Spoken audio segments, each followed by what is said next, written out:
विदर्भ देश में उत्तक नामक एक सदाचारी ब्राह्मण रहता था। उसकी पत्नी बड़ी ही पतिव्रता थी, जिसका नाम सुशीला था। उस ब्राह्मण के एक पुत्र तथा एक पुत्री, 2 संतानें थीं। विवाह योग्य होने पर उसने समान कुलशील वर के साथ कन्या का विवाह कर दिया। देवयोग से कुछ दिनों बाद ही वह लड़की विधवा हो गई। दुखी ब्राह्मण दंपत्ति कन्या सहित गंगा तट पर कुटिया बनाकर रहने लगे। एक दिन ब्राह्मण कन्या सो रही थी कि उसका शरीर कीड़ों से भर गया। कन्या ने सारी बात अपनी माँ को कही।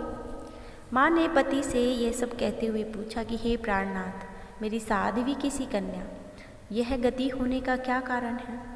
उत्तक ने समाधि के द्वारा इस घटना का पता लगाकर बताया कि पूर्व जन्म में भी यह कन्या ब्राह्मणी थी।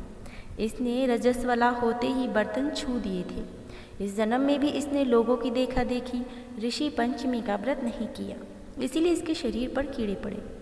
धर्मशास्त्रों की माने कि रजस्वला स्त्री पहले दिन चांडालिनी, दूसरे दिन ब्रह्मघातिनी और तीसरे दिन धोबिन के समान अपवित्र होती है और वह चौथे दिन स्नान करके शुद्ध होती है।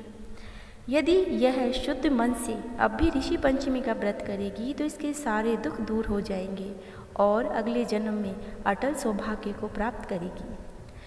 ऐसी पिता की आज्ञा से पुत्री ने फिर से विधि पूर्वक ऋषि पंचमी का व्रत और पूजन शुरू किया। पूरे भक्ति भाव से उसने ऋषि पंचमी की कथा का श्रवण किया। व्रत के प्रभाव से वह सारे दुखों से मुक्त हो गई और अगले जन्म में उसे अटल सौभाग्य सहित अक्षय सुखों का भोग मिला। ऋषि पंचमी सभी वर्ग की स्त्रियों को करनी चाहिए। इस दिन स्नानादि करके अपने घर में स्वच्छ स्थान पर हल्दी, कुमकुम, रोली आदि से चौकोर मंडल बनाकर उस पर सप्तऋषियों की स्थापना करनी चाहिए। उसके बाद गंध, धूप, दीप नैवेद्य दिखाकर पूजन करना चाहिए और बिना बोया यानी पृथ्वी से पैदा हुए शाकाहारी आहार करके ब्रह्मचर्य का पालन का व्रत करना चाहिए। इस प्रकार 7 वर्ष तक व्रत करके 8वें वर्ष में सप्तऋषि की पीतवर्ण 7 मूर्ति युग्मक ब्राह्मणों को भोजन करा के उनका विसर्जन करना चाहिए। कहीं कहीं या किसी प्रांत में स्त्रियां पंचतांडी तृण और भाई को दिए हुए चावल, कौवों आदि को देकर फिर स्वयं भोजन करती हैं।